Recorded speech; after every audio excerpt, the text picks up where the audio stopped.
Start होता है 200 BC पहले और हमें उसी समय की कुछ कबीलों को दिखाया जाता है। और अब इंसान सिर्फ शिकार करके जीते थे क्योंकि उस समय इंसानों को खेती बाड़ी के बारे में कुछ भी पता नहीं होता है। और उसी समय हमें एक यागा कबीला को दिखाया जाता है। और अब फिलहाल यागा के लोग पहले जिस तरह से शिकार कर रहे थे उस तरह से उन्हें टाइम पर टाइम शिकार नहीं मिल पाता था, क्योंकि जिस मौसम में सभी जानवर उनकी जमीन पर आते थे वो सभी जानवर उनके जमीन पर आना अभी फिलहाल बंद कर दिए हैं, जिसकी वजह से कबीले के सारे लोग बहुत ज्यादा घबराए हुए हैं, क्योंकि इंसान इस समय सिर्फ जानवरों को शिकार करके उनकी मांस खाया करते थे, जिसकी वजह से वो कबीला आगे जाकर भूख से मरने वाला था। और उसी समय हमें उस कबीले के अंदर एक बुजुर्ग अम्मा दिखाया जाता है और उनके पास कुछ दिव्य शक्ति भी था, जिसकी वजह से वो भविष्य को भी पढ़ सकते थे। और दूसरी तरफ हमें दिखाया जाता है उस कबीले के लोग एक लड़की को पकड़ के उस बूढ़ी अम्मा के पास ले आए थे। दरअसल उस लड़की की माता पिता मर चुके थे और ये लड़की इन्हें वहीं पर मिला था। और तभी बूढ़ी अम्मा अपनी मैजिक पावर से उस लड़की की भविष्यवाणी को पढ़ लेता है। और तभी वो बूढ़ी अम्मा कबीले वाले के लोगों को कहने लगी, ये लड़की हमें हमारी अंतिम शिकार का सूचना देने के लिए यहाँ पर आई है। और वो कहने लगी जिस शिकार के बाद हमें कभी भी भूख के लिए तरसना नहीं पड़ेगा। दरअसल उस अम्मा का कहना यह है कि जब मेहमत उनके इलाके में एक बार आएंगे तब उस कबीले की हर एक योद्धा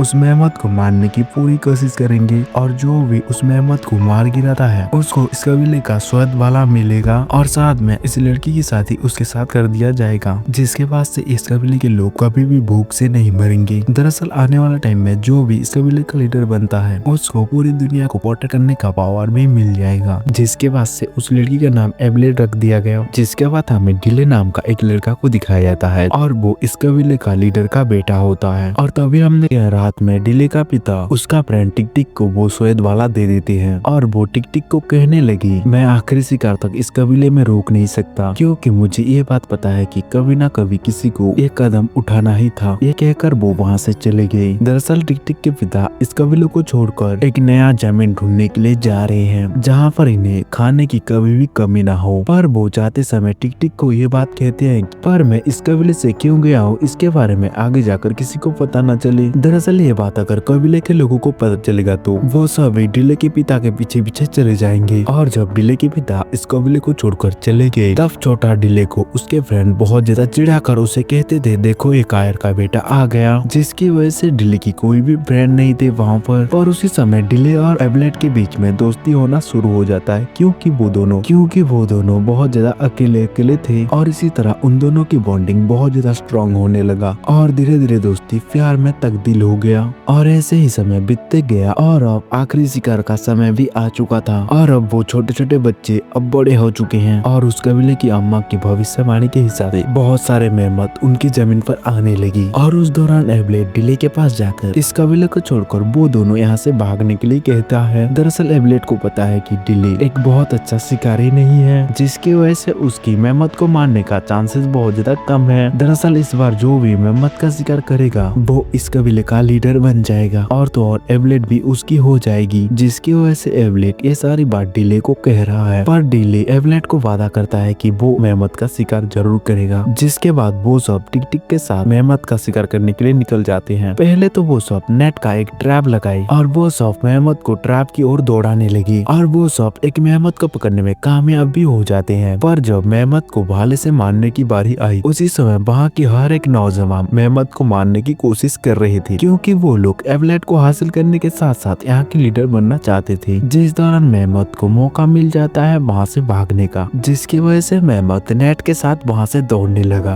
और नेट के साथ सारे शिकारी घिसटने लगे, जिनके अंदर डिले भी होता है। और अब मेहमत काबू से बाहर जा रहा था, जिसकी वजह से हर एक इंसान उस नेट को छोड़ दिए, जिसकी वजह से डिले भी उस नेट को छोड़ने की कोशिश करता है पर उसका हाथ नेट के अंदर फंस चुका था, जिसकी वजह से वो नेट को छोड़ नहीं पाता है। और अब मेहमत डिले को अकेले पाकर वो डिले के ऊपर हमला कर देता है, जिसकी वजह से वो उस भाले से मेहमत का सामना करने की कोशिश करता है और लकीली वो मेहमत उसके भाले में आकर गिर गया, जिसकी वजह से वो भाला मेहमत की आर पार हो गई और मेहमत की वहाँ पर मौत हो गई। जिसके बाद वहाँ पर कबीले के हर एक आदमी आकर डिले की बहुत ज्यादा तारीफ करने लगी, क्योंकि उसने अकेले ही उस मेहमत का शिकार किया था। और इस तरह से डिले को उस कबीले का लीडर बना दिया गया और साथ में वादे के हिसाब से डिले की पत्नी एबलेट बन गई और वो दोनों बहुत ज्यादा खुश रहने लगे। और ये सब कुछ उस कबीले की बूढ़ी अम्मा भी देख रही थी, पर उन्हें पता है कि आगे क्या होने वाला है और वो ये सोचने लगे थे कि डिले उसका सामना कर पाएगा या नहीं। और कुछ महीने के बाद वो समय भी आ जाता है। उसी समय उस कबीले के ऊपर बहुत सारे लुटेरे हमला कर देते हैं, जिनको ये लोग 4 पाँव वाला राक्षस कहते हैं, क्योंकि उनके पास कुछ एडवांस लेवल की हथियार होता है, जैसे कि घोड़ा या नाव और भी बहुत कुछ। क्योंकि ये समय 200 बीसी की बात है, क्योंकि इंसान उस समय इन सभी चीजों को इंसानों के हिसाब से परे सोचते थे।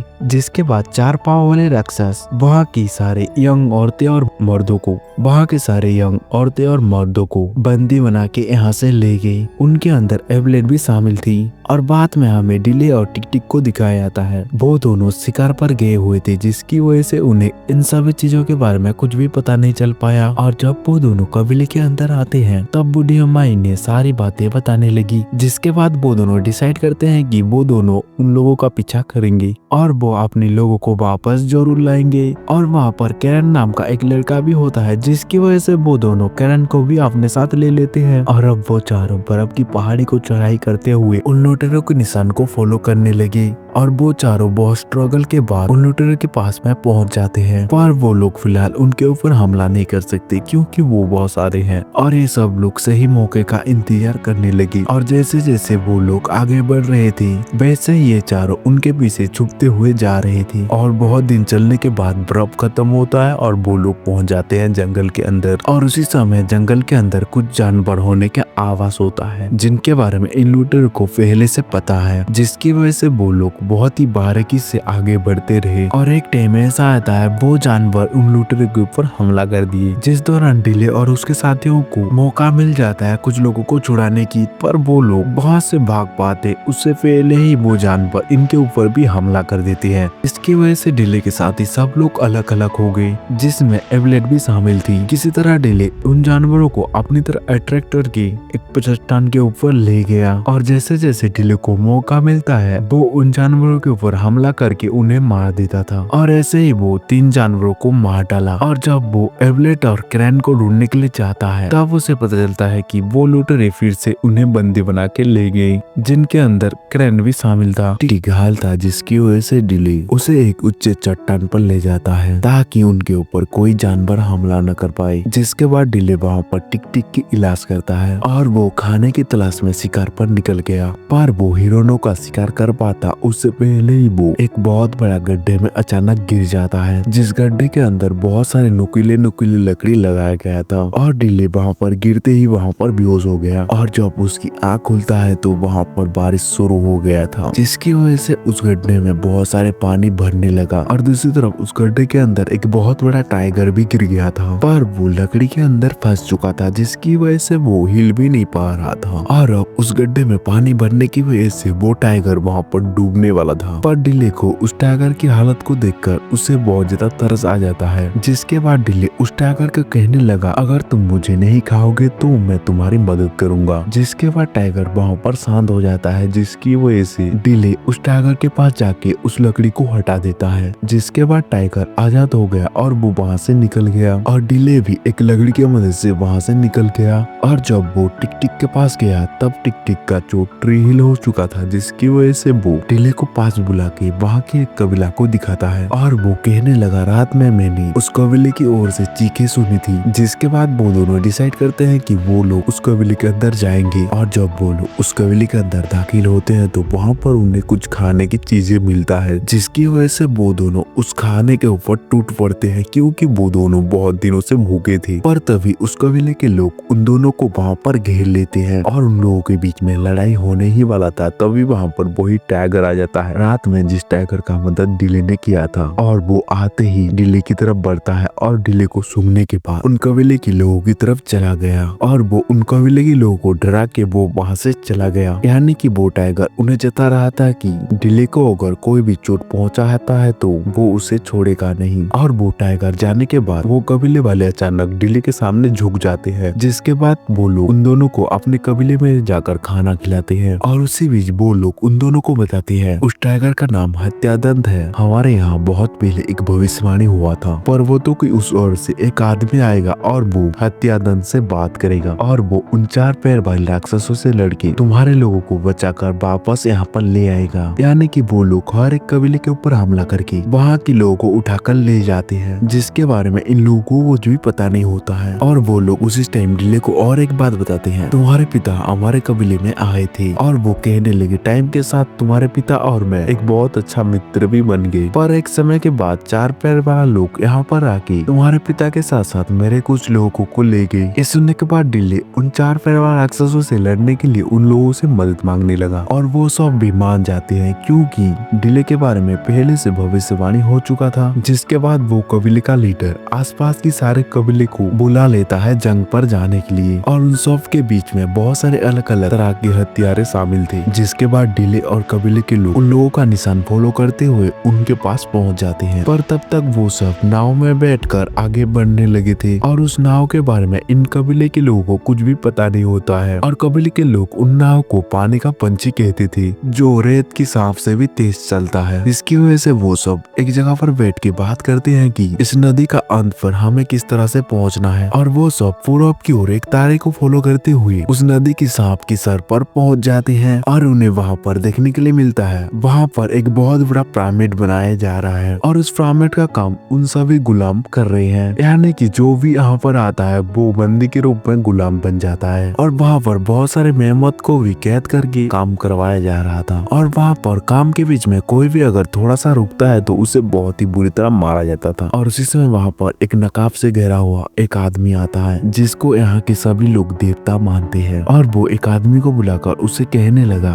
काम की स्पीड को बढ़ाने के लिए एक कुर्बानी दो। जिसके बाद दिल्ली की कबीले के एक आदमी को उठाकर वहाँ से फेंक दिया गया, और ऊंचाई के कारण उस आदमी की वहाँ पर मौत हो जाती है। और वहाँ की सब लोग उस नकाब से घिरा हुआ आदमी को देवता मानते थे, जिसकी वजह से वो सब जमीन पर लेट के सर नीचे करके रखे थे। और दूसरी तरफ डिले और डिले के लोग वहाँ पर पहुँच के एक जगह पर नजर रखे हुए थे। उसी तरह डिले टिक टिक को बताता है ये लोग तो तादाद में बहुत ज्यादा है, हम इन लोगों से कैसे लड़ सकते हैं। तभी टिक टिक उसे कहता है यहाँ पर गुलाम ज्यादातर है, जिनको काम करवाने के लिए मारा जा रहा है, और हमें किसी तरह उन लोगों से बात करके उस देवता के खिलाफ लड़ाई करना होगा। जिसके बाद रात में मुखिया और डिले कुछ सिपाहियों को मार के छुपते हुए गुलामों के पास पहुंच जाते हैं, जहां पर डिले के लोग शामिल थे। और वो लोग गुलामों के मुखिया से बात करके उसे कहते हैं हमारे पास कितने आदमी है और हम बाहर लड़ाई के लिए तैयार बैठे हैं, बस हमें तुम लोगों का साथ चाहिए। जिसके बाद हमारे आदमी उन लोगों से बहुत ज्यादा हो जाएंगे। ये सुनकर गुलामों के मुखिया उसे कहता है ज्यादा लोग होने से क्या होगा, इंसान देवताओं से लड़ नहीं पाएगा। ये सुनने के बाद मुखिया गुलामों के लीडर से कहने लगा डिले के पास भी कुछ दिव्य शक्ति है, जिसकी वजह से डिले उस देवता को मार सकता है। ये सुनने के बाद गुलामों के मुखिया एक आदमी को बाहर करता है, और वो पहले देवताओं के सर्वेंट हुआ करता था, जिसकी वजह से वो देवताओं के बारे में कुछ जानता है। जिसके बाद डिले उस आदमी के पास जाके उसे कहने लगा मुझे बताओ आखिर देवताओं को किस तरह से मारा जा सके। तब वो आदमी कहता है देवताओं को मारा नहीं जा सकता, पर वो आदमी उसे एक बात कहता है हमारे यहाँ पर एक भविष्यवाणी है, जिसके शरीर में आकाश जैसे दिखने वाली तारा होगी, वो ही देवता को मार सकता है। ये कहते ही वहाँ पर बहुत सारे सिपाही आना शुरू हो जाते हैं, क्योंकि उन्हें वहाँ पर अपने मरे हुए साथियों का दिख गया था, जिसकी वजह से वो दोनों वहाँ से भाग जाते हैं। और जब वो लोग भाग के अपने साथियों के पास जा रहे थे, तभी 3 सिपाही उन्हें देख लेते हैं और उनके पीछे पड़ गए, पर वो 3 सिपाही और कुछ लोगों को बुला पाते उससे पहले ही वहाँ पर टिक टिक आके एक एक करके उन लोगों को मार डालता है। और उसी समय जब टिक टिक दूसरी तरफ देख रहा था, उस समय एक घायल सिपाही टिक टिक के ऊपर हमला करके टिक टिक को मार डालता है, और तभी डिले टिक टिक के पास आ जाता है, और टिक टिक मरते समय डिले को वो शहद वाला दे देता है, और उसको उसके पिता की तरह बनने के लिए कहता है। जिसके बाद डिले टिक टिक को दफना के हमला करने के लिए तैयार हो जाते हैं। और तभी हम देखते हैं डिले के सभी सिपाही वहाँ पर काम कर रहे गुलामों के पास छुप छुप के जाकर मिल गए हैं, और दूसरी तरफ देवता के लोगों को एबलेट के हाथों में वो तारा वाला निशान मिल चुका था, जिसकी वजह से वो सब समझ गए थे कि उनके पास कोई खतरा आ रहा है। और ये कहने की बात थी उसी समय डिले और डिले के साथी उस देवता के सिपाहियों को ऊपर हमला कर देते हैं, और तो और वहाँ की मेहमत को भी भड़का के देवता के सिपाहियों की तरफ हमला कर देते हैं। और डिले की साहस को सारे गुलाम देखकर वो सब भी डिले के साथ मिलकर सिपाहियों को मारने लगी। पर उसी समय देवता और देवता के लोग एबलेट को सबके सामने ले आते हैं, और जैसे ही वो देवता वहाँ पर खड़ा होता है तभी एक हॉर्न बजता है, जिसको सुनने के बाद सारे गुलाम सर के बल झुक गए। दरअसल अभी भी उन गुलामों को यकीन है कि ये एक देवता है, पर डिले और डिले के साथी उस देवता के सामने नहीं झुके चुकी थी और उस समय वो दिरा डिले को कहता है अगर तुम चाहो तो तुम्हारे पत्नी को ले जा सकते हो, हम तुम्हें कुछ नहीं करेंगे। और वो कहता है लेकिन सारे गुलाम मेरे लिए यहाँ पर काम करेंगे। इस सुनने के बाद डिले गुस्से में उस देवता के ऊपर भाले से प्रहार कर देता है, जिसके बाद वो भाला जाकर उस देवता के आर पार हो जाता है और वो देवता वहाँ पर मारा गया। उसी समय डिले सभी गुलामों को कहता है देखो ये कोई देवता नहीं है, ये भी हमारी तरह एक इंसान है और अब यहाँ पर मरा पड़ा है। इस सुनने के बाद सारे गुलाम उन सभी सिपाहियों के ऊपर हमला कर देते हैं और वहाँ पर उस देवता के जितने भी फॉलोअर्स थे वो गुलाम उन सबको मारने लगे और आखिर में इस तरह से सारे गुलाम आजाद हो जाती है। जिसके बाद से डिले को सभी कबीले का लीडर बना दिया जाता है और डिले के लोग घर जाते समय साथ में कुछ बीज लेकर जाते हैं और वो लोग अपने कबीले में वो बीज बोआने लगे, जिसके बाद वो बीज चारे में ट्रांसफॉर्म हो गया और वो कबीला इस तरह से खेती करना शुरू कर दी, यानी कि वो लोग अब जानवर के ऊपर डिपेंड नहीं है। इस तरह से ये मूवी एंड हो जाती है। अगर आप इस वीडियो को देख रहे हो तो एक लाइक और एक शेयर जरूर कर देना।